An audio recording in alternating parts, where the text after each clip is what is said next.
Bonsoir, mesdames et messieurs. Ce qui a commencé il y a juste un mois vient de connaître son épilogue. Chères dames, chers messieurs, chères demoiselles, il s'agit des forces d'occupation américaines au Niger.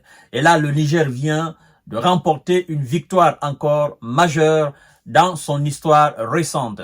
Ce qui explique naturellement la détermination des autorités du CNSP à donner au Niger son indépendance et sa véritable souveraineté. Mesdames et messieurs, nous allons voir dans les profondeurs tout à l'heure le but, n'est-ce pas, de la délégation américaine qui était venue dans la négociation du retrait des soldats américains, la force d'occupation américaine au Niger.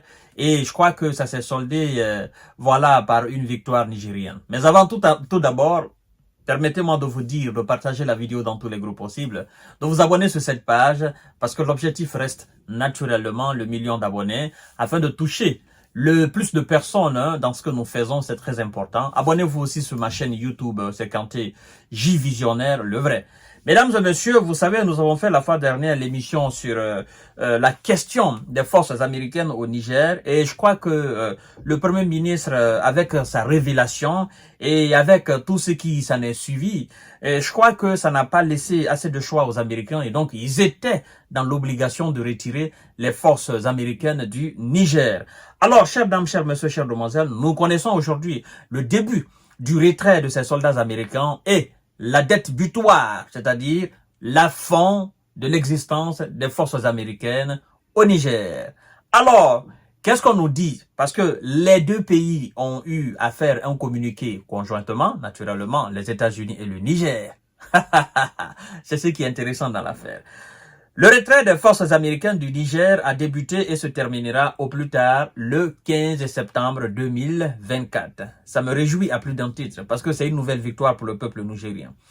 Encore plus, le peuple est en train de se donner sa véritable souveraineté. C'est pas quelque... Vous savez, en fait, l'indépendance d'un pays, c'est pas quelqu'un qui vous donne votre indépendance. C'est vous-même. N'est-ce pas? Votre souveraineté ne doit pas être piétinée par entière, par qui que ce soit. Vous devez vous battre jusqu'à ce que vous ayez votre souveraineté. C'est ça. Hein? Les États-Unis, la France, l'Allemagne, la Russie, la Chine, n'est-ce pas, tous ces pays qui sont aujourd'hui qualifiés de puissance dans le monde entier, mais se sont battus pour leur indépendance. C'est pas que quelqu'un leur a donné leur indépendance, mais ils ont créé les conditions d'indépendance et les conditions de souveraineté. Parce que l'indépendance, c'est pas dans la bouche. Hein? L'indépendance, c'est pas, la souveraineté, c'est pas dans la bouche. Il s'agit de travailler et de créer les conditions, n'est-ce pas, de dépendance à soi-même. C'est-à-dire, on dépend de soi-même, on ne dépend d'aucun autre pays à travers le monde. Vous comprenez? Vous créez l'indépendance sur le plan sécuritaire, l'indépendance sur le plan alimentaire, l'indépendance sur le plan de santé, n'est-ce pas? L'indépendance sur le plan d'éducation, l'indépendance sur le plan d'infrastructure, n'est-ce pas, de qualité, l'indépendance sur le plan d'électricité, l'indépendance dans tous les domaines. Hein? Et après avoir créé ces conditions-là, ben naturellement, vous devenez un peuple fort, vous devenez une nation forte, parce que vous n'aurez absolument envié, n'est-ce pas, à qui que ce soit, au fait. Vous arrivez à vous traiter chez vous, vous arrivez à manger à votre faim, hein? La jeunesse est employée, les gens sortent pour aller visiter et non pas pour aller demander de l'asile.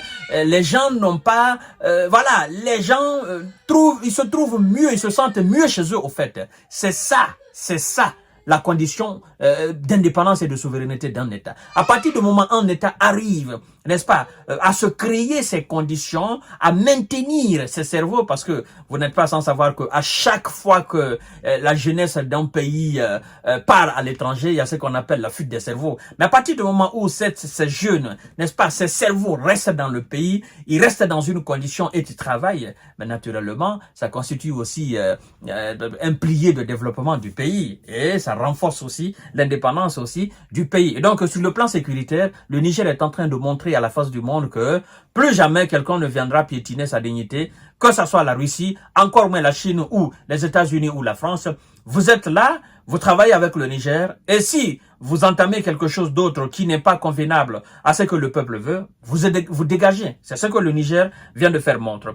Le retrait des forces américaines du Niger, une exigence du régime militaire de Niamey, a débuté et devra s'achever au plus tard le 15 septembre, ont indiqué les deux pays dimanche dans un communiqué conjoint. Aujourd'hui, les deux pays dans un communiqué. Voilà. La décision a été prise à l'issue de discussions entre les représentants, n'est-ce pas, entre les représentants de la défense nigérienne et américaine à Niamey du 15 au 19 mai, mesdames et messieurs. Alors, vous devez savoir que ça a été publié par la présidence du Niger. Le document indique que les deux pays s'engagent à un dialogue diplomatique continu pour définir l'avenir de leurs relations bilatérales. Les États-Unis ont accepté mi-février, n'est-ce pas, de retirer du pays leurs soldats déployés dans le cadre de la lutte anti-terror. C'est ce qu'ils ont dit. Mais nous savons que c'est faux parce que vous ne pouvez pas être là. Vous ne pouvez pas déployer des forces armées dans un pays, dans ce que vous appelez la lutte contre des terror et que ces terror continuent toujours à s'attaquer aux paisibles populations et aux forces de l'ordre et de défense du même pays. Alors, quel est le but de votre présence? N'est-ce pas? Vous êtes là pour un autre objectif. Voilà, c'est ce que le Niger a constaté. Le Niger a demandé le départ, naturellement, de ces soldats-là. Le nombre estimé à 650 auxquels s'ajoutent quelques centaines de contractuels. Alors, ils vont tous partir parce que le Niger n'est pas un terrain de jeu, le Niger n'est pas un terrain de bataille, n'est-ce pas, géostratégique entre la Russie et les États-Unis, parce que vous avez entendu la fois dernière l'un des sénateurs américains qui a dit d'ailleurs que le repli américain au Niger va laisser la porte ouverte à la Russie. C'est comme si le Niger était un terrain neutre et donc voilà, c'est pas dirigé par quelqu'un, il n'y a pas de peuple là-bas et voilà, chacun fait ce qu'il veut, la France fait ce qu'elle veut, l'Amérique fait ce qu'elle veut, après maintenant les deux chassés, c'est la Russie qui va venir. Donc pour eux, nos pays ne sont pas en réalité des pays quoi. Pour eux, nos pays sont juste des petits terrains de jeu, voilà, d'influence, machin. Donc il faut les occuper quand on peut. Et finalement, je crois qu'ils se sont rendus compte que le Niger n'est pas un tel pays et qu'il faille dorénavant respecter les dirigeants de nos différents États parce que, naturellement, vous avez affaire avec des millions, n'est-ce pas, d'habitants qui sont des citoyens de ces différents pays-là. Donc, si vous ne respectez pas et si vous ne répondez pas aux aspirations de ces différents, de ces millions de personnes dans la coopération bilatérale, naturellement, il vous sera demandé de dégager parce que vous n'êtes pas le seul partenaire. Voilà, dans le partenariat, que ça soit au niveau sécuritaire, au niveau santé, au niveau voilà, au niveau quoi encore, ben, écoutez, nous cherchons le meilleur. De la même manière que les États-Unis, la Russie, la Chine, les pays européens cherchent le meilleur dans les relations bilatérales avec les autres pays, nous aussi, nous cherchons le meilleur. Mais si nous constatons que notre coopération avec vous ne fonctionne pas comme nous le souhaitons, bien naturellement, nous changeons de direction parce que notre pays, la direction de notre pays n'est pas fixée par vous, mais plutôt par nous et nos peuples. Voilà, chères dames, chers messieurs, chères demoiselles, ce que j'avais à dire par rapport à ce retrait des forces américaines. Bon, nous avons appris qu'ils sont en négociation avec la Côte d'Ivoire, ça c'est notre débat. Mais pour ce qui concerne le Niger, ils vont partir et la date butoir, c'est le 15. Ils iront comme les Français sont partis. Voilà un peu. Donc, mais de toutes les façons, ils vont travailler, hein, s'ils veulent, ils peuvent travailler dans ce qu'on appelle la coopération en matière de défense. Ben, matière de défense n'est pas égale aussi à la présence des forces américaines sur le terrain. Comme le Ousmane Sonko, le Premier ministre, a dit, ben, notre coopération avec l'Occident, notamment avec la France, dans le domaine de la défense, ne justifie pas la présence des forces françaises sur le territoire sénégalais. Naturellement, c'est la même chose. On peut travailler dans la défense, mais on ne veut pas de forces militaires maintenant dans nos différents pays. Parce que, en fait, c'est simple, au fait. C'est simple. Hein? Nous n'avons pas de base militaire. Nous n'avons pas de garnison, voilà, sénégalaise, nigérienne aux États-Unis ou la France ou en Grande-Bretagne. Mais non, pourtant, nous travaillons dans la défense. Et pourquoi eux, forcément, il faut qu'il y ait des hommes sur le terrain?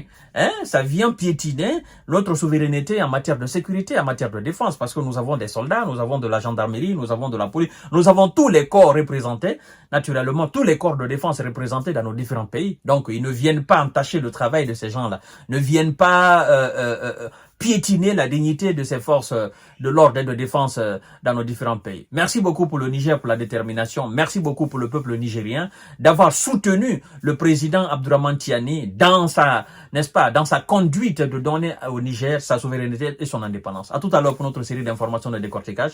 Partagez la vidéo dans tous les groupes possibles. Abonnez-vous sur cette page, mais aussi abonnez-vous sur ma chaîne YouTube, Kanté J Visionnaire, le vrai. Et nous allons continuer à décortiquer l'information. Merci beaucoup et à tout à l'heure.